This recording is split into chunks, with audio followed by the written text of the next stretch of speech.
Hola amigos, ¿qué tal? ¿Cómo están? Espero que muy bien. Oye, vamos a partir, sí, hoy día vamos a hablar sobre Chorrillos, pero antes vamos a partir sobre, respondiendo a una serie de mensajes que me llegaron sobre el video anterior, que dice relación con el impacto de la población movilizada para la Guerra del Pacífico. A ver, vamos a dar algunos datos duros. En el censo de población levantado en 1875, salió que éramos 2.075.971 habitantes en Chile. Por tanto, para 1879 no nos vamos a caer si decimos que éramos más o menos 2.150.000. ¿Ok? Entonces, si a enero de 1881 el ejército de Chile constaba de 42.000 hombres, quiere decir que eso representa casi un 2% de la población masculina en edad laboral. Hoy día sería más o menos 380.000 hombres. Recordemos que la mujer tenía otro rol en la época, la sociedad ha cambiado mucho. Bueno, ahora bien, si tomamos el total de los movilizados para la Guerra del Pacífico, sumando ejército y armada, llegamos más o menos a una cifra de 90.000 hombres. Y eso equivale a un 4,18% de la población total de Chile, lo cual es bastante, ¿eh? Bastante, es mucho. Por ejemplo, para la Revolución Norteamericana, la guerra de secesión norteamericana, se estima que la movilización fue entre el 6 y el 8% de la población. Aquí andamos, no fue una revolución, pero andamos básicamente igual. Bueno, vamos a entrar en batalla. Pero antes de eso, quería sugerirles si ustedes quieren saber más sobre el tema que vamos a hablar, porque en media hora es muy difícil condensar todo lo que es Chorrillo. Yo les recomiendo este libro.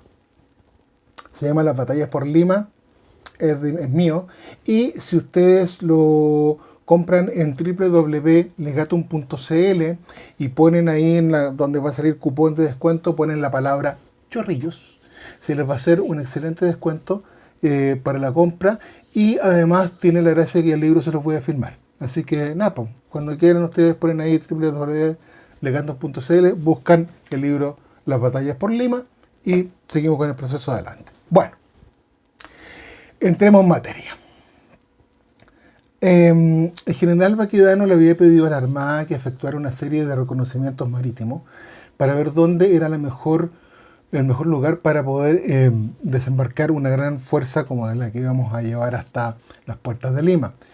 Se eligió la bahía de Curayaco, hoy se llama San Bartolo, y es un lugar que está ubicado a 17 kilómetros de la hacienda Lurín, ya vamos a hablar de eso, donde corre un río, un valle bastante bonito, y a unos 50 kilómetros del centro de Lima. ¿Okay? Entonces estaba a una distancia bastante asequible para hacerla, por supuesto, a estos grandes contingentes, con toda la logística necesaria, con todo lo que pasó. Entonces, se embarcan en Arica, la segunda división y la tercera división, fueron un poquito escalonadas, pero y pasan a recoger a la segunda brigada de la primera división que había quedado en la zona de Pisco Paracas, y el 21 de diciembre se desembarca un pequeño contingente en Chilca. Yo me equivoqué la vez anterior, dije Chicla, no, es Chilca, es que hay también un poblado de Chicla y me confundo toda la vida, así que me van a disculpar, pero ahora es Chilca. En Chilca, ¿no es cierto?, donde se envían dos destacamentos, uno hacia el Urín, revisando si no hubiesen enemigos, y otro que sale hacia el sur a buscar a la brigada Lynch, que venía caminando, ya sabemos, desde Tambo de Mora hacia el norte. De esta manera, el 22 de diciembre, el grueso de la flota chilena entra en la bahía de Curayaco, que cabía más o menos 10 buques, y empieza el desembarco en forma escalonada, usando los elementos que ya habíamos visto antes de empezar, las chalanas, que es estos botes, balsas de fondo planos que podían llevar un gran contingente encima y que eran tiradas, como se ve en la foto, por botes de remo o por pequeños vaporcitos. La gracia de la fotografía es que podemos comparar el Curayaco antiguo con el San Bartolo actual y nos damos cuenta, podemos hacer la dimensión completa de cómo era el lugar, el estado del sitio. Bueno, eso es la parte bonita de la investigación de la historia.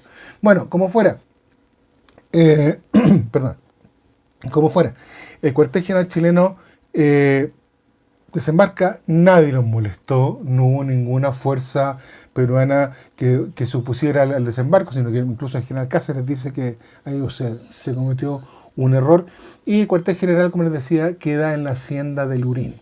Los batallones y regimientos se van formando el campamento por la ribera del río, porque obviamente tenían agua, y se va armando un gran campamento chileno, más o menos 27.000 hombres, lo cual es mucho, ¿no es cierto? Y se mandan constantemente misiones de exploración. Se producen dos combates que son pequeños, pero son interesantes. Uno el 27 de diciembre en la zona del Manzano y otro el 9 de enero en Rinconada. ¿Por qué? Estas dos localidades están por el Valle del Lurín hacia el oriente, hacia el este, digamos, y son las entradas a la quebrada de Ate.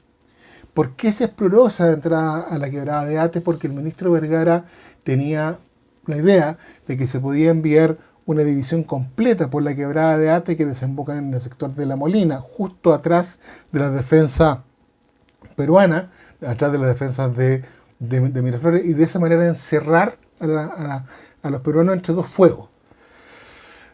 Era una idea bastante descabellada, da para otro análisis completamente distinto, no lo voy a tocar ahora, pero la verdad es que no se podía hacer. La quebrada de Ate es muy angosta, muy peligrosa, así que se desechó esa idea. Bueno, se efectuaron, como les decía, reconocimientos hacia la zona del Morro Solar, Villa Santa Teresa, San Juan, y Labra de San Juan, que es muy importante. Incluso se hizo un reconocimiento marítimo, que fue Baquedano, para hacerse la idea por el otro lado, cómo era toda esta concepción que se estaba, cómo era el escenario donde se iban a enfrentar las grandes fuerzas en contienda. Bueno, el ejército chileno se volvió a reorganizar. Vamos a ver por qué. De nuevo, se formaron 3 divisiones, cada una con 2 brigadas. Vamos a ver, ahora vamos a entrar en detalle, tal como lo estamos viendo en la gráfica. La primera división, al mando del capitán de navío Patricio Lynch, constaba de 9.584 efectivos y su objetivo era avanzar por la derecha peruana, que era la chilena, en dirección a Villa y Santa Teresa, 2 localidades que están justo ahí a la salidita del Morro Solar.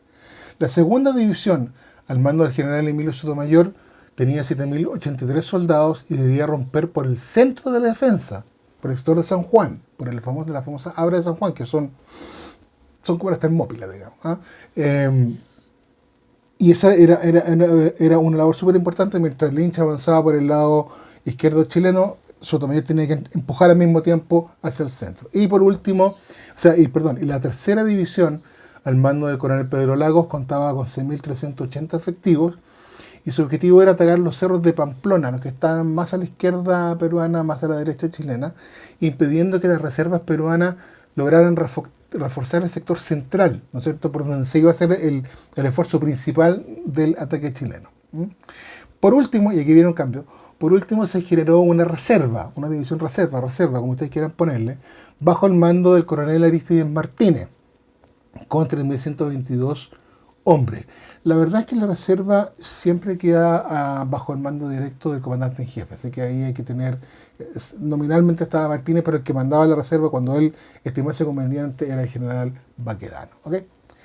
La artillería fue emplazada en pequeñas alturitas que hay por ahí, esta especie de mini cordillera de los Andes que nos estábamos enfrentando, y la caballería quedó detrás de la infantería, pero un poquito agrupada, no 100% detrás de las divisiones, sino un poquito más al centro, agrupada. Y hay 2 cosas que hay que destacar que son súper importantes. La primera es que el 65% de los cuerpos chilenos que entraron en combate eran veteranos de acciones anteriores. Esto da una importante ventaja moral, ¿ya? Porque los soldados o los oficiales o los suboficiales ya habían entrado en combate, ya sabían cómo era, entonces era más fácil entrenar a los nuevos. Lo segundo es que vemos que las divisiones, como estaba en la gráfica, vemos que las divisiones no tenían el mismo número de regimientos o batallones. Esto obviamente dependía de cada misión que se iba a encomendar. Por eso es que la primera división de Lynch era tan grande, tan poderosa, porque iba a atacar una zona muy, muy compleja. Y de hecho, así fue. Ahora, en cuanto a las fuerzas peruanas, fueron divididas en 4 cuerpos de ejército. poquito como la que vimos de los prusianos. Y a su vez estos cuerpos de ejército fueron divididos en dos divisiones, con 2 o 3 batallones cada división, dependía también un poco de dónde iban a estar. Entonces, el primer cuerpo de ejército, al mando del coronel Miguel Iglesias, que también oficiaba como ministro de guerra, tenía 6.161 hombres y estaba ubicada a la derecha de la defensa peruana, cubriendo la zona Morro Solar y Santa Teresa. ¿Okay? El segundo cuerpo de ejército, al mando del coronel Belisario Suárez, con 4.000 efectivos, estaría como reserva un poquito detrás de la hacienda de San Juan. El tercero, bajo el mando del coronel Justo Pastor Dávila, con 6.000 efectivos, estaba posicionado a la izquierda peruana. Y el cuarto, del coronel Andrés Cáceres, con 5.500 soldados, estaba en el centro, estaba a la derecha de Iglesia, ¿no es cierto? Y al centro, y a su izquierda quedó Dávila. O sea, Cáceres tenía el centro, que proteger el centro de la zona de ataque. En total, 21.661 hombres aproximados, ya vamos a ver por qué. Además de estos 21.661 hombres, había una segunda línea defensiva en la zona de Miraflores con los regimientos de reserva, más o menos 9.300 soldados más. Por tanto, el gran total de efectivos peruanos presentes en la jornada de Chorrillos y Miraflores era de 30.961 hombres. Ahora, todas estas cifras no son exactas, ¿ya? Hasta el momento no hemos podido encontrar una información así detallada de los soldados que ahí estuvieron presentes. Son números aproximados y se han extraído del libro de Francisco Antonio Machuca y de Carlos de la Piana, que es un historiador peruano bastante bueno también.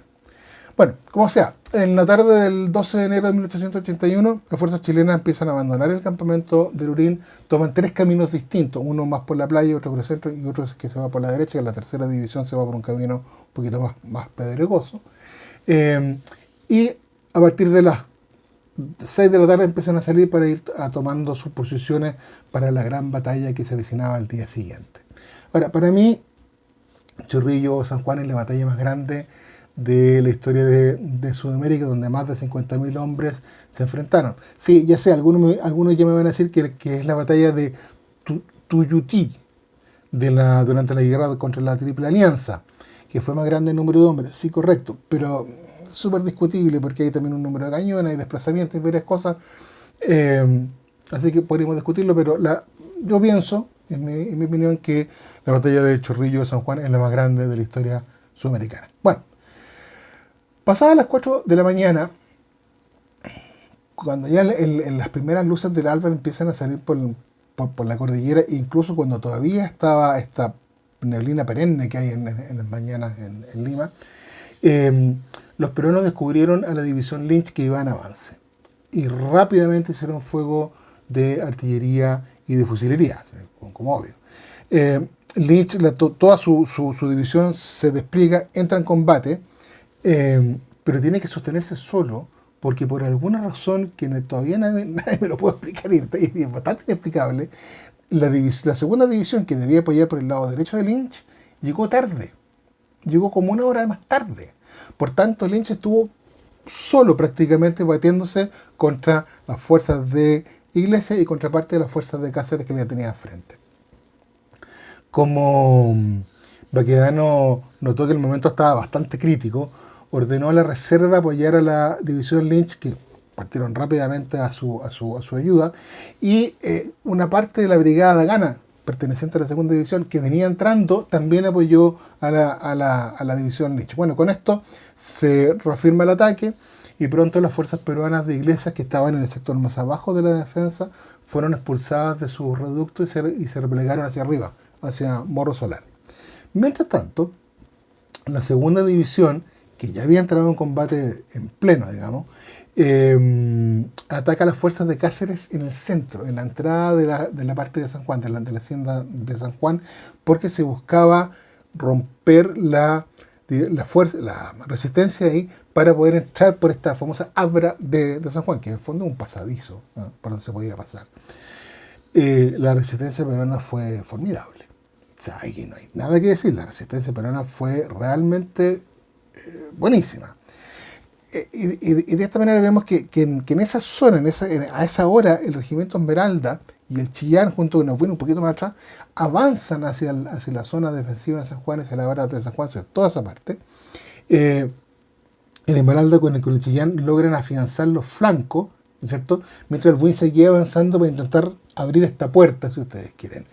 Que lo cometió varias veces, pasaron por encima de las trincheras, amagó la altura que estaba defendida por los batallones Manco Cápac y Ayacucho, pero los peruanos también se dieron cuenta de esto y el general Pedro Silva Gil envió al batallón Huánuco para apoyar al Manco Cápac y al Ayacucho, que llegaron entre una lluvia de balas, los gritos son increíbles, y llegaron bajo una lluvia de balas, pero si todos siguieron avanzando.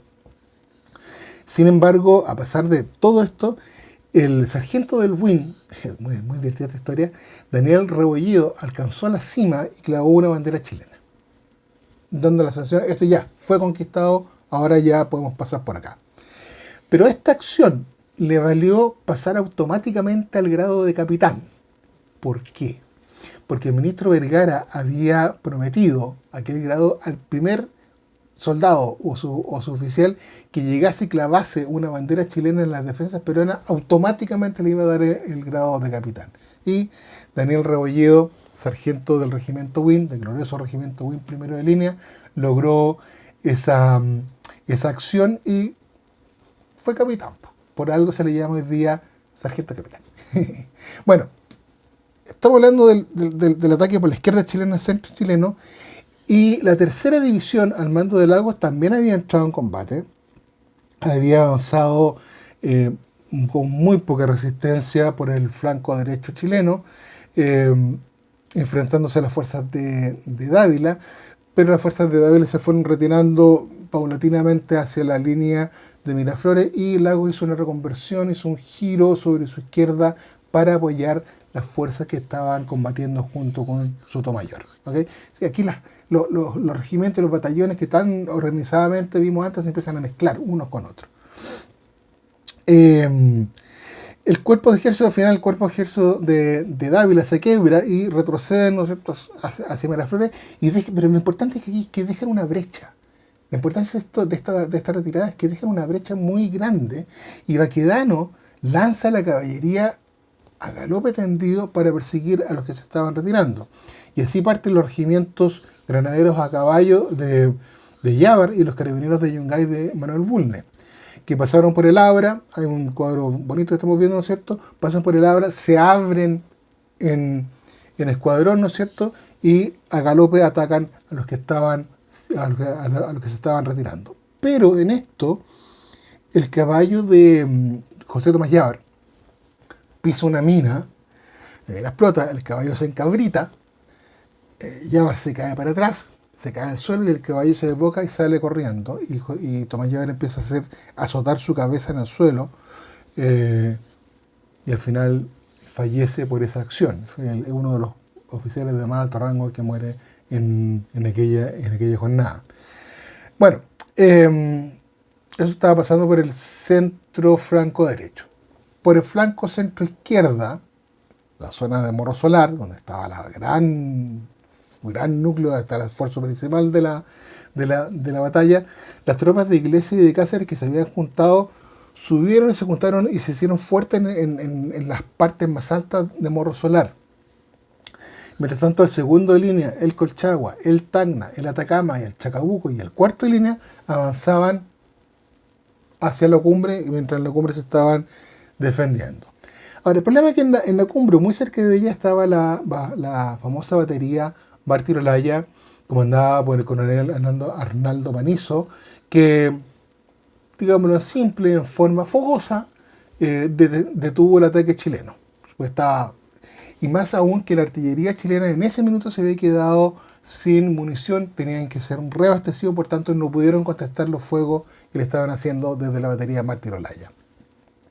Los chilenos se frenan en el ataque, las fuerzas peruanas que estaban arriba del Morro Solar ven la oportunidad y se lanzan en una ofensiva, en la de abajo, para aplastar a los chilenos que estaban un poquito descolocados, ¿no es cierto? Un poco distraídos por todo lo que estaba pasando.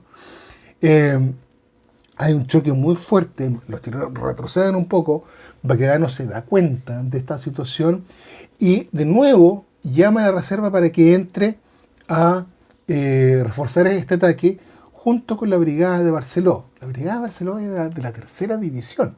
Bueno, la tercera división ya había avanzado, ya había girado sobre su izquierda y estaba apoyando en este minuto a Morro Solar.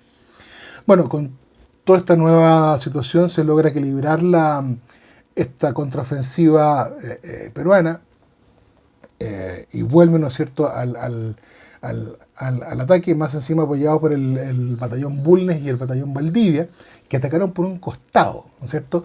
El Esmeralda con el tercero de línea y la Concagua un poco por el centro, y habían otros que se fueron por el lado izquierdo. Ahora, yo les menciono todos estos nombres porque estamos viendo que los cuerpos se fueron mezclando, ¿no? Ya no había esta cosa tan rígida, cada vez se van mezclando más y más y más y más.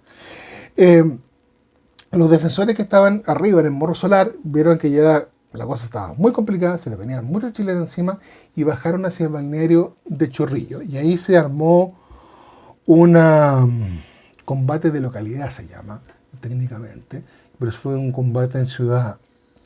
En lo que quedaban de las tropas de Iglesias y Cáceres se hicieron fuertes en las casas y empezó un combate puerta a puerta, ventana a ventana, casa por casa, fue feroz, o sea, con fuego de llamas, digamos, más el fuego de los fusiles, corvo, bayoneta, en fin, fue una cosa bastante cruda y debió tomarse el pueblo casa por casa, calle por calle.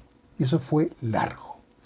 Pero a las 2 de la tarde, había empezado cerca de las 4 de la mañana, a las 2 de la tarde la batalla estaba concluida, las defensas de Santa Teresa y San Juan habían caído, las defensas de Morro Solar habían caído, se estaba reagrupando, estaba reordenando todo el naipe nuevamente por el lado chileno.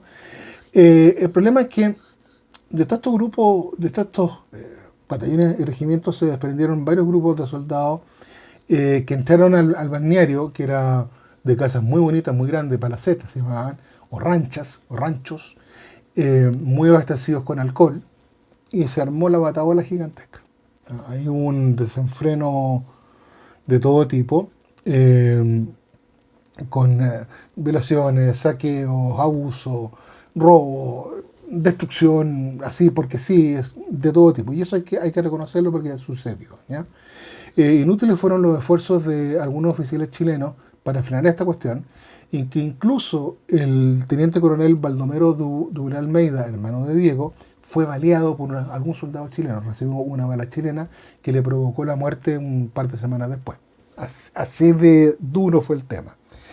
Solo la llegada de la caballería, que apunta de sablazos, planazos, junto con lo que quedaba del Bundes, que eran, repetimos, los policías de Santiago, lograron imponer algún tipo de orden, ¿no es cierto? Y se establecieron piquetes todas las esquinas para ir tomando los curados, sacando a los borrachos y, por supuesto, ir frenando todos los desmanes. Pero aquí hay que ser muy claro, por las fotos que estamos viendo, hemos visto y vamos a seguir viendo. Hay que ser súper claro. Chorrillo fue destruido mayoritariamente y principalmente por el combate, por la batalla que ahí se produjo, ¿ya? De lo que quedó en pie fue destruido después, por nosotros mismos, ¿ya? Por los mismos chilenos. Pero la gran destrucción que uno aprecia cuando vemos estas casas que les faltan los techos, que están todos quemados, fue producto del combate, ya que fue largo, pero al menos 2-3 horas de combate de localidad en el mismo Chorrillo. Así que aquí hay que tener cuidado cuando uno analiza las fotos. Bueno, para evitar más acciones de vandalismo, Baquedano ordenó quemar los poblados de Barranco y Surco, que eran dos poblados bien chiquitos, bien sin nada, pero también habían casas, había licor, había todo ese tipo de cosas, así que Baquedano ordenó quemarla para no tener más problemas. Ahora, en cuanto a las bajas, fueron duras, fueron 40. ¿Ah? El ejército de Chile, según partes oficiales, podemos tener alguna diferencia, pero según partes oficiales, tuvo 837 muertos, 2.442 heridos, por tanto un total de 3.279 hombres que equivale a un 12.53% del total de la fuerza que entró en combate. Es alto. No hay que mirarlo menos porque es bastante alto. Sobre las bajas peruanas, la verdad es que no hay datos muy exactos y tampoco muy fidedignos, pero se estiman que fue en torno a los 6.000 efectivos, entre muertos y heridos. Lo anterior nos habla claramente de la ferocidad del combate, o sea, no fue un picnic, ¿ya? Fue duro, fue muy duro, tanto para los ofensores como para los defensores. Aquí no hubo esta cosa que siempre se nos da, como que los peruanos fueron cobardes. No, para nada, para nada. Aquí hubo una resistencia tremenda. Bueno, eso fue la batalla de Chorrillos, pero no puedo dejar de pensar en que obviamente vamos a tener que hacer un video sobre Miraflores, porque una batalla va de la mano con la otra, ¿ah? Miraflores también fue súper importante, hay varias cosas, detalles en el medio que son súper interesantes y que hay que analizarlas con más detenimiento. Por último, les recuerdo lo del libro, Las batallas por Lima, un libro súper entretenido, más que viene con mapitas, como me gusta a mí, que lo pueden comprar en www.legatum.cl y en el donde dice cupón de descuento ponen ustedes la palabra Chorrillos, que se le va a hacer un interesante descuento y por supuesto se lo enviaremos firmado. Así que eso, amigos míos, nos estamos viendo en 7 u 8 días más con la batalla de Miraflores. Chao, cuídense mucho, que estén muy bien.